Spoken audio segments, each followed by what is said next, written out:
Sergio Goyechesen es economista, experto en temas de desarrollo económico y miembro de la Fundación DAR, Desarrollo Argentino, es decir, de los equipos económicos del candidato Daniel Scioli.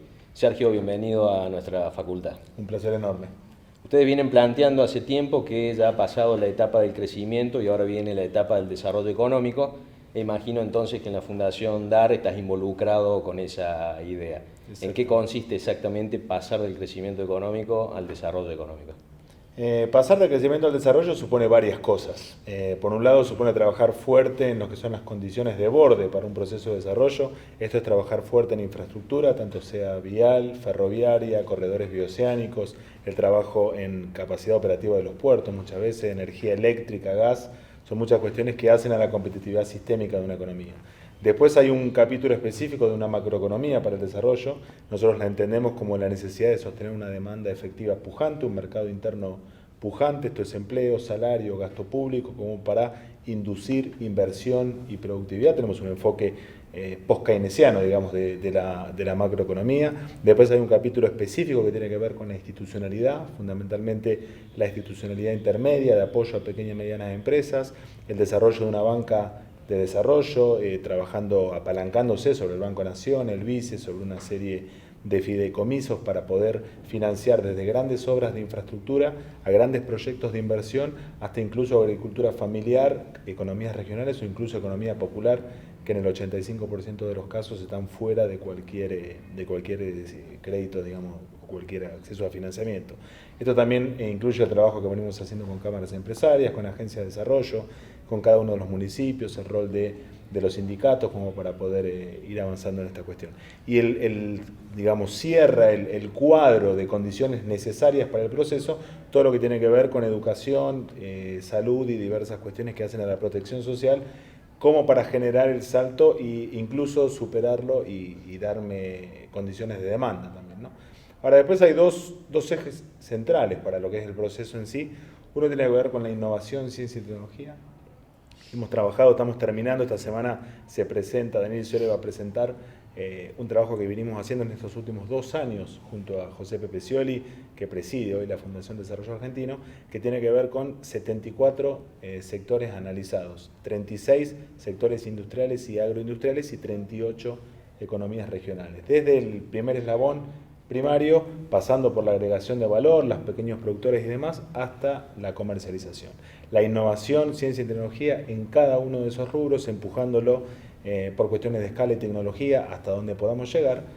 Y al mismo tiempo, dado que Argentina tiene más de 40 millones de habitantes y no puede quedarse únicamente con la agregación de valor a las materias primas que tiene, trabajamos fuertemente en lo que para nosotros hace falta para los próximos 10-12 años, que son 450.000 pequeñas y medianas empresas proveedoras de insumos, partes y piezas locales de todos estos sectores que estamos analizando. Creemos que con esa cantidad de empresas distribuidas regionalmente vamos a dar respuesta por lo menos a la mitad de lo que es la informalidad laboral, hoy en torno al 34%, creemos que puede llegar a niveles de países desarrollados y fundamentalmente mejorar la distribución del ingreso como paso obvio para la caída de la incidencia de la pobreza en la Argentina.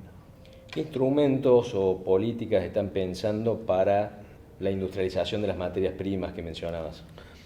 Primero la planificación de hacia dónde va, cuál es la demanda que existe tanto a nivel local como internacional, qué tipo de complementariedades productivas necesitamos fundamentalmente con la región. En este momento Daniel Scioli está charlando con Dilma Rousseff en un momento particular del Brasil. Hace muy poquito estuvo el expresidente Lula también trabajando cada una de estas cuestiones. Nosotros lo que proponemos es, obviamente hay economías regionales muy afectados hoy en su materia de competitividad. Como te decía, tenemos que trabajar desde cuestiones de fondo que hacen con la infraestructura, el acceso al financiamiento, reducirles quizás el costo financiero o el costo fiscal que supone la lejanía a los puertos, costos logísticos y demás, pero al mismo tiempo trabajar en la asociatividad, muchas veces de los pequeños productores, que quedan a veces presos de la concentración fuerte que hay al inicio de la cadena o al final. Entonces venimos trabajando la posibilidad de que se puedan asociar esos pequeños productores, la posibilidad de que el Estado actúe como comprador de última instancia para que no caigan el precio en muchas de esas economías regionales, en un mundo complejo en el cual la fortaleza del dólar va a hacer que muchos precios de las commodities estén cayendo como contrapartida, o incluso fijando precios de referencia. También trabajando en esquemas en torno a parques agroindustriales para poder generar escala de estos pequeños productores, darles como centro de servicios una especie de incubadora de determinados proyectos para poder agregar valor, protegerlos del mercado, proteger su mercado interno en un mundo complejo que seguramente va a estar liquidando sus productos a menor valor, y también abriendo nuevas oportunidades con una política comercial mucho más agresiva para poder ganarlos. Así como centros de servicios que les implique esta agregación de valor, ayudarlos a esta agregación de valor, abriéndole también canales de comercialización internos. Hay otros sectores industriales importantes para el país y para Córdoba en particular, con otras problemáticas, que es por ejemplo el sector metalmecánico y automotriz, que en gran medida depende de comercio administrado, depende en gran medida de Brasil y hoy está teniendo problemas de volumen, pero también problemas de rentabilidad. ¿Qué están pensando específicamente para ese tipo de sectores?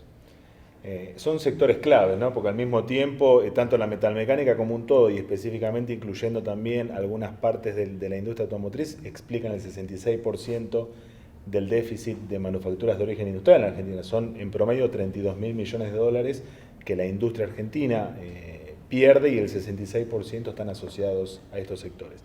La salida que nosotros venimos trabajando en esta especie de laberinto que vos planteás es por arriba, digo nosotros, y de eso se trata lo que Daniel Scioli viene charlando con Brasil y con otros países de la región. Si nosotros logramos, hoy en promedio tenemos 11 terminales automotrices en la Argentina, en promedio, con suerte, un auto tiene 25% de sus partes y piezas de contenido nacional. Para avanzar en esa integración nacional de partes y piezas, que es clave no solo para salir un poco de este dolor de cabeza histórico que cada 8, 9, 10 años tenemos en torno a la disponibilidad de divisas o la restricción externa, sino también para acelerar la generación de empleo. Lo que nosotros venimos trabajando es salir de pensar Argentina puede al 2020 producir y venderse por encima de 1.100.000 autos. Ahora, si nosotros logramos una complementariedad productiva con Brasil, pensar en una escala de 5 millones de unidades, seguramente podemos avanzar fuertemente en esa integración, no solo local, sino también regional de autopartes. Venimos trabajando en una hoja de ruta concreta, tanto con la Asociación de Industrias de las Terminales, con ADEFA, tanto con AFAC.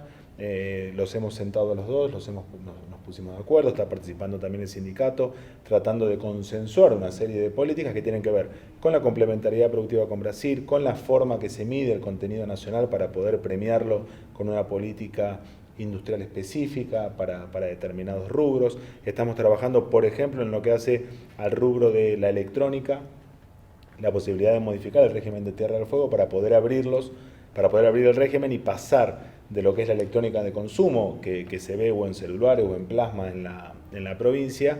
Lo venimos trabajando con la gobernadora electa, con Rosana Bertone, para poder pasar a una electrónica más ligada a las autopartes, a las agropartes, a la industria naval, o sea, tratando de buscar escala para poder dar ese salto, ese escalonamiento tecnológico que yo te planteaba. Bien, Miguel Bain plantea que frente a ciertos problemas de atraso cambiario, es preferible, al menos inicialmente, en lugar de utilizar instrumentos cambiarios y hacer saltar, por ejemplo, el tipo de cambio oficial, conviene utilizar instrumentos fiscales como reducción o incluso en algunos casos eliminación de retenciones, aumento de reintegros. En el caso de algunas producciones agropecuarias, de productos regionales, es claro que uno puede compensar con instrumentos fiscales lo que decida no hacerlo con instrumentos cambiarios. ¿Ves que en la industria eso es posible, dado que el porcentaje de retenciones es mucho más bajo que en otras producciones? Yo creo que no solo que es posible, sino que es necesario. Digo, la devaluación o el salto cambiario en la Argentina está en el inicio causal de la inflación, porque la Argentina tiene una estructura productiva aún desequilibrada, que exporta, o sea, que tiene poca agregación relativa de valor a las materias primas y tiene una fuerte propensión a importar. Entonces, una devaluación lo que hace es primero elevarte el valor de las materias primas, muchas de ellas asociadas a bienes, salarios, digamos, o bienes que se exportan en bruto, y por otro lado te encarecen las importaciones de partes y piezas para sostener el proceso. Entonces eso hace que cuando vos devaluás tenés un cambio de precios relativos muy fuerte, que después se te difunde por toda la estructura productiva con una puja distributiva, no solo entre capital y trabajo, sino muchas veces hacia dentro de los propios capitales. Y eso obviamente termina afectando no solo el salario real, sino el mercado interno y con ello la propia escala que vos estabas proponiendo. De hecho, en los últimos 70 años que Argentina decide crecer en torno a un proceso de industrialización, entre grandes, medianas y pequeñas devaluaciones hubo 48. La verdad que plantear como única salida los inconvenientes históricos y estructurales que tenemos como país, la devaluación número 49 no parece como muy novedoso, digamos, ¿no? Estoy de acuerdo en que hay que trabajar en una lógica de sintonía fina, no son iguales todas las economías regionales para el caso de las retenciones, muchas veces por lo que yo te contaba, del poder de negociación dentro de la propia cadena, entonces no es solo, muchas veces si uno plantea la devolución de retenciones, se la queda el último eslabón de la cadena, entonces el trabajo es mucho más fino. Y en el caso del sector industrial, tiene que ver, lo vamos a compensar también con medidas fiscales que venimos trabajando con cada uno de los sectores. Esperen, según el pedido de Daniel y también de Pepe, en lo que venimos trabajando, un esquema de política industrial sectorial y provincial mucho más específico, digamos, mucho más focalizada en las necesidades de cada sector. Y lo mismo con lo que hace a la banca de desarrollo, ¿no? El acceso al financiamiento. Fíjate lo que ha sido en el caso de Brasil, quizás muy complicado en materia de competitividad cambiaria, como con la existencia del BNDES muchas veces pudo solventar esas diferencias de competitividad simplemente financiando digamos, la propia producción o el ganar nuevos mercados. Nosotros estamos trabajando en un esquema similar en cabeza de Miguel Peirano, que va a estar hoy con nosotros dando una charla acá en la universidad dentro de muy poquito. Creo que de eso se trata. Digo, en cada caso, vos planteabas el ejemplo de la industria metalmecánica. Bueno, tendremos que ver la forma de compensar el precio de la materia prima, que muchas veces determinados rubros de la metalmecánica es lo más complicado. Trabajar fuertemente en el acceso al crédito, cómo ganar escala, porque la metalmecánica generalmente trabaja a series cortas, entonces eso afecta a la escala y termina afectando el precio. Obviamente en lo que hace a derechos y reintegros en materia de industria seguramente se puede trabajar y venimos trabajando esquemas que puedan ser más automáticos, digamos, porque muchas veces el atraso en el reintegro termina siendo lo que afecta, no tanto la retención, sino la tardanza en la devolución de ese reintegro. Entonces, simplemente con eso ya podés dar un salto mucho más fuerte. Pero te reitero, digamos, lo que se viene trabajando es, y tu pregunta inicial fue fantástica, o sea, ¿qué quiere decir pasar del crecimiento al desarrollo? Bueno, todas estas cuestiones, digamos, es algo que Argentina, con marchas y contramarchas, con idas y venidas, ha venido intentando hace 70 años, y creemos que por eso la obsesión de Pepe Scioli cuando nos convocó a la fundación era prepararnos durante 2 años, trabajando con los propios actores, recorriendo 5, 6 hasta 7 veces según la provincia, el país y sus distintas localidades, armando una hoja de ruta bien concreta para que si el 10 de diciembre la gente decide acompañar a Daniel Scioli a conducir los destinos del país, tenga bien claro hacia dónde vamos. Sergio, muchas gracias. Un placer.